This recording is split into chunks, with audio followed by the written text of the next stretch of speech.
Welcome to the coaching game. I am Laurie Lawson, and I am so thrilled to have longtime friend and visitor to the coaching game, Sharon Sayler. Hey, Sharon, how you doing?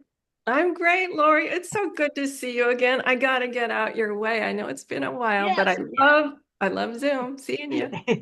yes, yes. Let me tell you about Sharon a little bit, because if I we could spend the whole show just talking about her. But Sharon is a world-renowned body image consultant and body. She does a lot of stuff with body language. She's got books in how many languages now? Tons, right? Yeah, 7. I guess that's not Yeah, tons, but that's it's a fun. lot.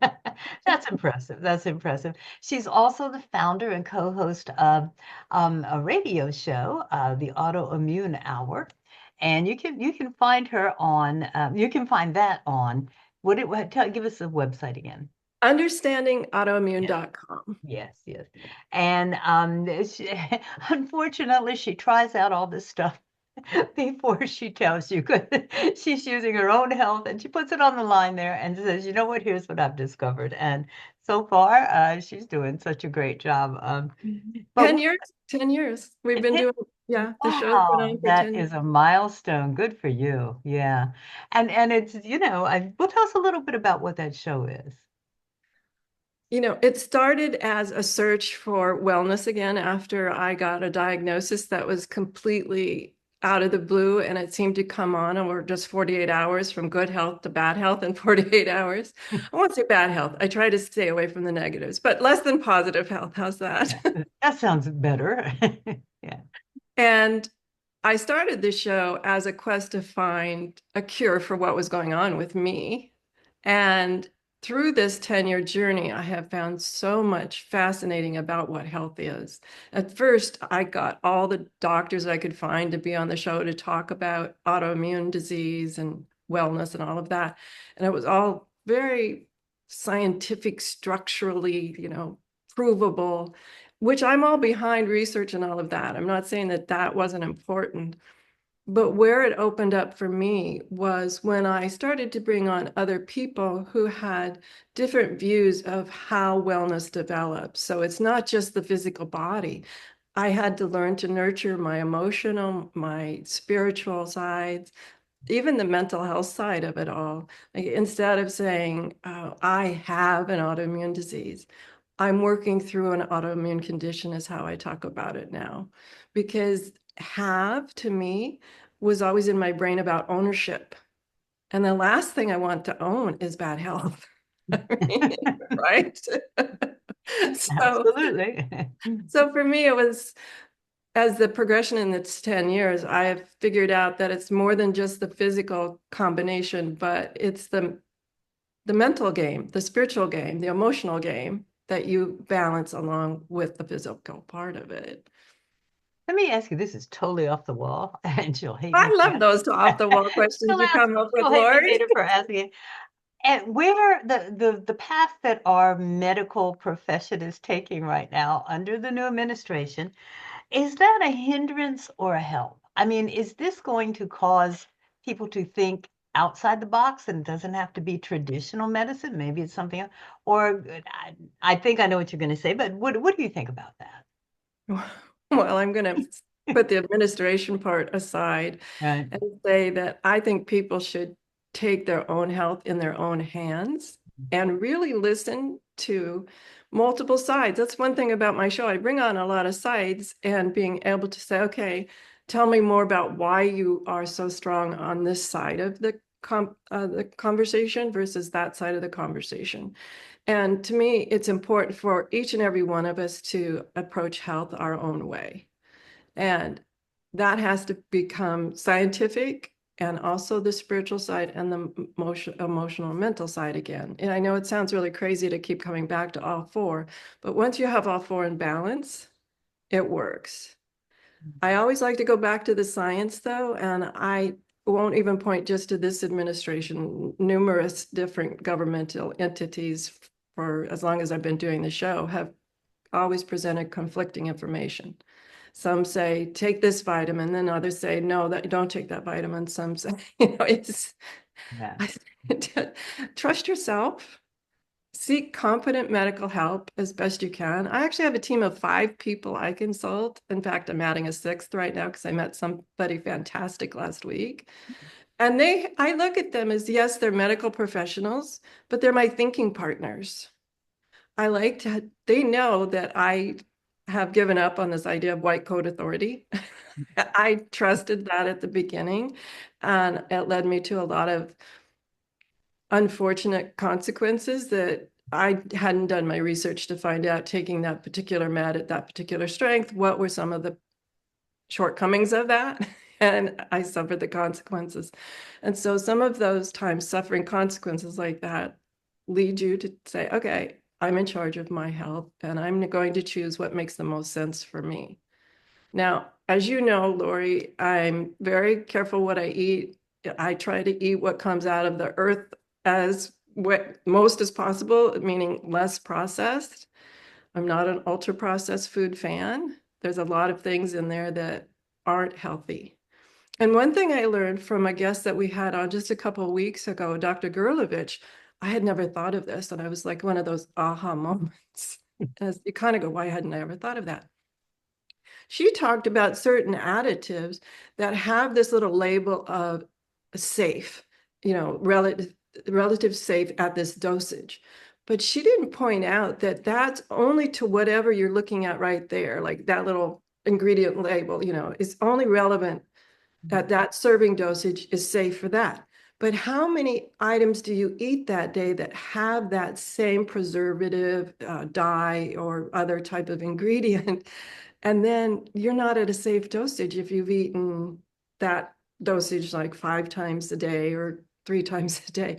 It multiplies. So that to me was just an aha moment why I had never thought about that was only to that one serving on that one label, that particular preservative or dye or whatever it was considered safe. But do you eat that more than once a day? Or do you eat something else that has that same combination more than once a day? And she said you probably do, because a lot of the other things that are added as inert ingredients in our ultra processed foods are used by a whole plethora of the different manufacturers. Wow. That is insightful. I mean, or you're right, it's an aha moment because I did that with something I was trying to build up my blood, and everybody goes, "Oh, B12 is great for your blood." And I go, "Okay, I'll take B12." And then when I had the blood tested, they couldn't even chart it. It was so high off the thing. It was like, "Okay, I think I'll stop taking B12 and see what else we can do." But yeah, I was hoping. And I am hoping, regardless of, how I feel about any administration, that maybe this will, because I always feel like there's such a dichotomy between science and alternative. And I always was looking for the doctor with a foot in both worlds, so we can get the best of both worlds. Why not? Now you give me four worlds, what, spiritual and mental too? Okay, we'll keep adding. But so I'm hoping that Combined, they're all within us, Lori. I mean, you I got can a big team too. Yeah. yeah, you can favor one side or the other. A lot of people favor the physical side over the other, and that's fine. But I found it's better to balance all four.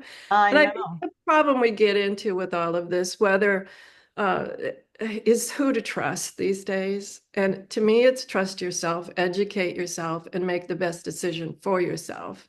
One Mhm. of the things I found out about myself was I, for whatever reason, have developed a slow metabolism. Could be age, doctors say all sorts of things. So my medication, like you were taking too much B12 in the thought that you were actually doing something beneficial. But if we don't take into account other things like Lori's metabolism is going to be different than Sharon's and then somebody else's and somebody else's. And so it's an average standard dose. But if you find out that that average standard dose is based on, a different gender, a different weight, a different height, different age, that they don't take into account women my age in a lot of the medical studies. And so we have to really become our own advocate and say, this makes sense for me. Now you learned that the hard way and like, okay, that was a little too much. I got to dial it back. Vitamin D3 is another one that people tend to do that on too. So just be aware and get those blood tests to know and inform yourself. I'm all about being an informed person. I'm not going to say patient because I'm an informed person who makes my own decisions about this stuff. But to take into account that when we're looking at studies, who were the base people involved in the studies? Most often they are not female, and most often they are not my age. So, so we've Right. got to Two take that strikes. Yeah. not my height, weight, or age. So we have to take that into account and use our own best judgment. And I have both MDs, NDs, and others practitioners that I go to. And I try to educate myself about the best. But the only way to educate yourself is A, read the research, and B, talk to the best people you can find on it. And sometimes even the people that I trust the most have made a guess that didn't work out for me because they don't know, everything about how my body's going to respond to something.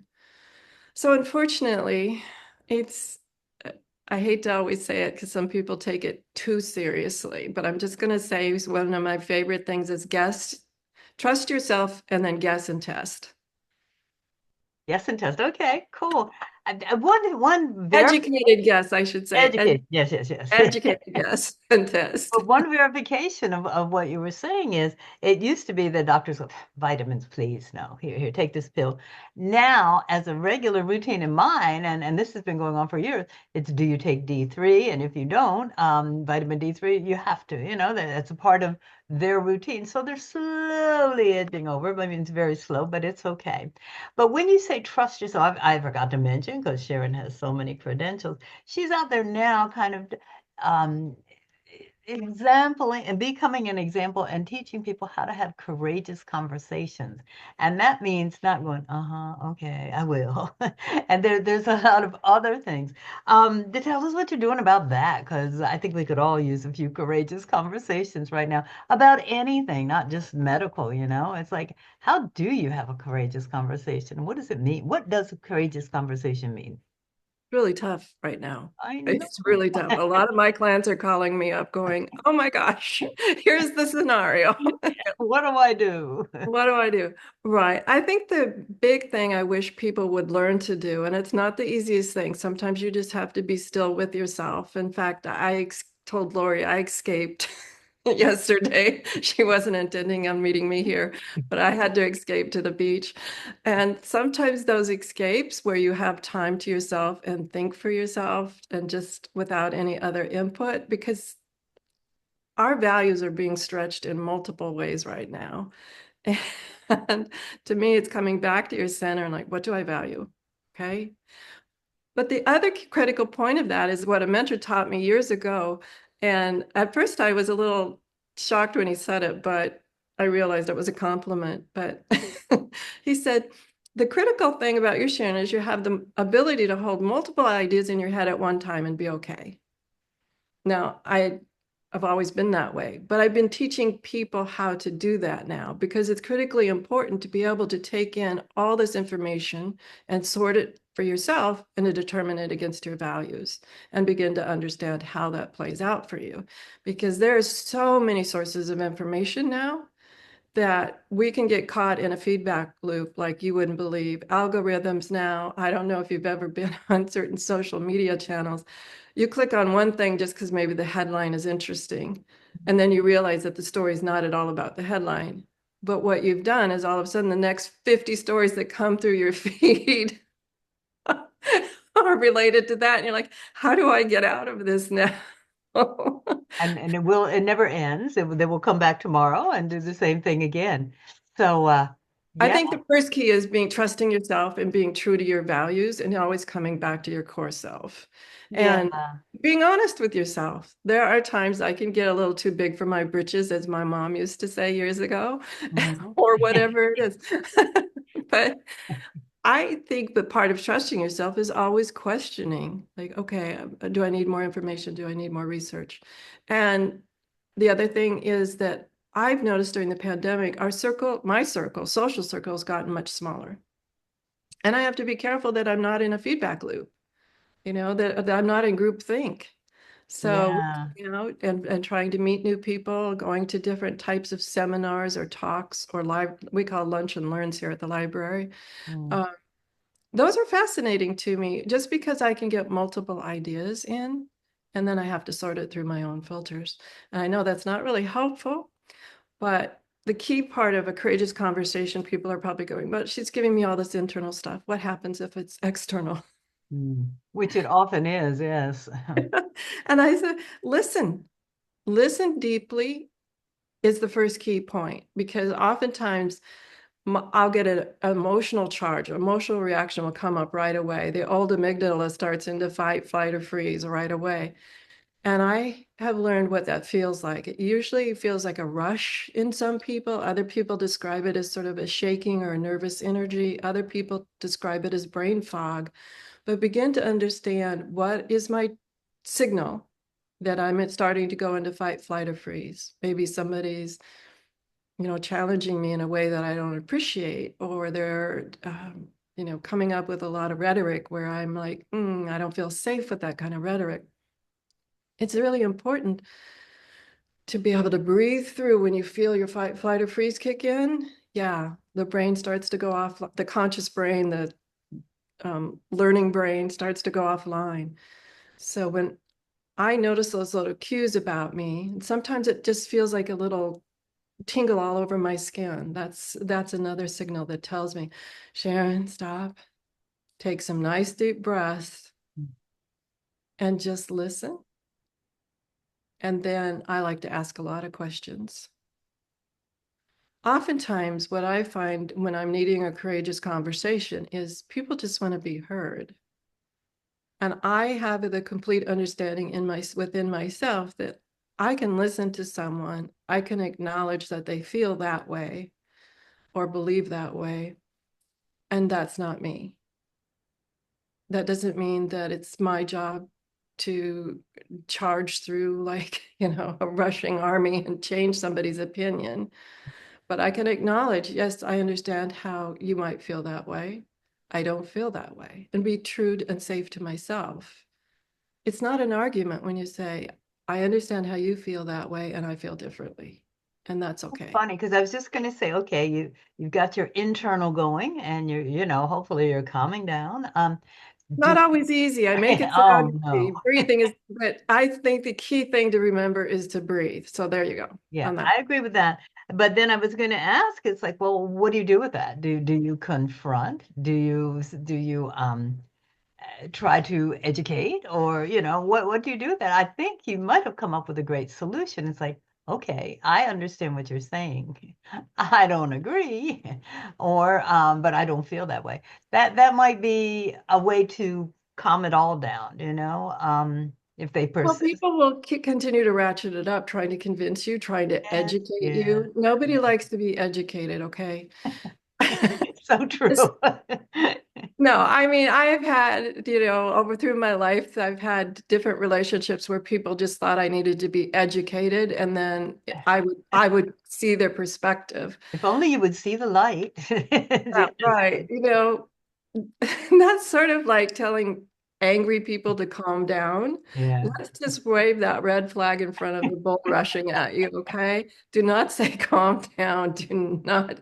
Listening is the key factor here, Yeah. and breathing low and slow and maintaining your own conscious awareness. It's not that easy, guys. I understand that, but being true to yourself is the critical important part, and breathing low and slow. And sometimes I have to remind myself to breathe because I'm getting triggered. Maybe they're saying something that's so against my values that, my first thing is to lash out. Well, I have found it's easier to say, tell me more about that, or just so I understand, or I'm a little confused with, and keep the questions going. You'll learn so much more from asking multiple questions in a row, and they'll feel like they've been heard, and then you can state whatever you need to state. And it's usually, I don't get into the nitty gritty details. If it's that kind of courageous conversation where you're worried it's just going to continue to ramp up, Yeah. and Yeah. just state that, I've heard what you said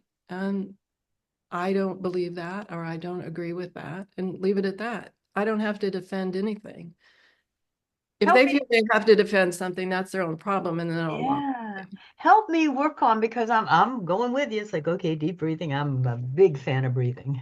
I like breathing. I'm a huge fan of breathing. Obviously, when you Oxygen is consider the cool. consequences of the opposite, I'm a huge fan of I breathing. like breathing. But I'm thinking, okay, if you're asking questions, I'm thinking if you're asking questions and I so disagree with you, I don't want to hear it. But so well, help me work on that. It's like, Well, yeah, I find that these simple techniques came questions, up. not challenging questions, just tell me more. Or that's interesting. I haven't heard that viewpoint before. Or, I'm a little confused by what you're saying because that's not my reality. So I'm not really like saying, Yeah. getting very pointed and screaming about this legislation or that viewpoint. Hmm. I'm asking very basic questions that really are very vague because I'm Right. trying to find a point of entry. So there's always somewhere that I might agree with someone, you know. Oxygen is good. Yes. There you go. Breathing Breathing is is important. good. I like breathing. Yes. And so I'm just looking for where is there any common ground? Where can I find an opening that we can begin a dialogue? And there are certain people in my world that, yeah, there's a lot I disagree with them, but I also find their point of view valuable because it helps me explain a lot of things that I get confused about. Like there's certain times you can get triggered in the world and you're like, what the heck is happening? Yeah. Has Yeah. the world gone mad? And then it's being able to have this large group of where you have to be courageous to enter into those situations and be able to stay true to yourself and know when to back away and when to back out. It's just like, no, I know what, my peace of mind is not worth this. And when you're done, you're done. Let's use your vast knowledge and expertise on body language. How can you convey the message that I don't want to fight? I'm on your side. What are some ways to have a courageous conversation and as far as physical goes? I mean, I know if I said Oh, like I'm this, not having no, I'm not having a physical confrontation, that's for sure. yeah, yeah, but if I'm sitting like this, it's like, okay, you don't have a chance of convincing me of anything. I'm closed. Thank you. So closed for business. What are some ways we can open up the communication maybe through Well, our it's bodies? interesting if someone's doing this, Mhm. I don't make it's usually, yeah, they're closed, but it doesn't always have to be. They can just be uncomfortable. They can be protecting themselves. I mean, this kind of thing is Oh, also protection mode. yeah. So they've got something between them and their heart. So they're actually protecting themselves. So we can go in from that place. Okay, why do they feel the need to protect their heart with me? It's an important just to be understanding of what the other person needs without agreeing with them. Sometimes Okay. people just want to be heard. Mhm. And then we can open a conversation of like, well, like you're doing right now, you're asking questions. It's like, well, I've heard this and this, and I've also heard that and that. I'm just curious, how did you come to that conclusion? Okay, And being coming from curiosity is really important. And using an upward hand gesture. I know on the video it's a little high. I would never do it this high because like really right now it's near my mouth even and it looks huge on the video screen. But an upward palm gesture is really important. That's all about sharing a mic, I like to say, and it's Mm. an opening for more conversation. Oftentimes you'll see people in conversations today doing a downward palm gesture. And like I said, on this video screen, it's awkward. It's too high, but you know what a downward palm looks Yeah. like. It's usually done more at the waist, and it will be oftentimes people pushing down when they're getting really firm Mhm. in their belief. They're getting really upset in their belief. They push their hands down as they're talking. And that's this idea of, this is real. It's rock solid. It's not going anywhere and not open to negotiation. Well, those aren't the areas that I'm going to be able to open yet. Yeah. But if they're in an open conversation, they're breathing okay. They're not shouting. They're not gasping for air. And they're breathing okay. And maybe you don't agree at all, but you don't see that anger starting to rage up yet. You can really have an interesting conversation. Just tell me more. I'm curious. I'd love to know how you feel that way or what happened that changed your worldview. I mean, it's just like that. But oftentimes it's knowing that your own nonverbals, if you're talking to them and your hands are down, not open to negotiation, you're not going to get very far. And so using an upward palm gesture is always helpful. The one thing I want to be people made aware of, women do this more than men, but men do it, is nodding your head. A lot of people nod their head when they're listening. They just nod their head when they're listening. The problem is if you're in a confrontation, possible confrontation place, you don't want to nod your head because people will think you're agreeing with them. And then in the end, when there's a let's just agree to disagree moment, they'll go, but all along, this last 10 minutes, last half hour, you were agreeing with me. They may not say it in those words, but that's what's going through their head. And that's because maybe women tend to tip their head, which is a very submissive pose. And then they're nodding. And people go, well, they're agreeing with everything I'm saying. They're agreeing with everything I'm saying. So that's the critical one to avoid is keep your head parallel, straight in line with your spine and your shoulders. And try not to nod your head because we don't want to look submissive. We want to look in control of ourselves. And when we're very firm and being able to stand up straight, don't look like we can fall over. That's the important part. And here again, this is more to women than men. And I'm sorry about that. But this one I see all the time is that oftentimes in the business world today, women, I liken it that the shoes we're choosing to wear, I no longer choose to wear them. I don't care. I'm the little old lady in sneakers now. As high heels really throw our hips out of whack. It's not comfortable to stand for very long with your weight on both hips in high heels. So oftentimes, I'm going to do it with my hands, but you'll know what I mean. Women cross their ankles and they stand with their ankles crossed. Well, that says, I'm a pushover, because think about it. You look completely out of balance. It wouldn't take much to tip you over with your ankles crossed in high heels, right? Right? So the other thing is then also if you're standing that way, it also says little girl. Huh? And so you're not standing in your power if you're doing that. Now, Oh my gosh, I've got to stop you. We're almost out of time, but okay, well, I just want to share really quickly what okay, the men sure, do. sure. What the men do. And that's what I call the fig leaf pose. I think you guys can understand what I mean by that, but their arms are straight and they cross their hands right over their hearts.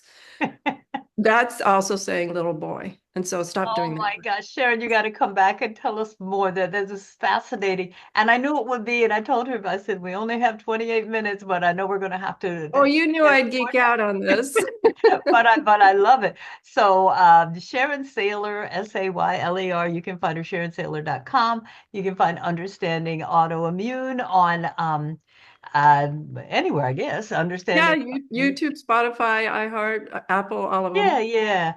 So look her up and go out there and have a courageous conversation. You got all the hints now. Thank you so much, Sharon. Yeah, I always learn something with you. Thank you. Thank you, Lori. All right.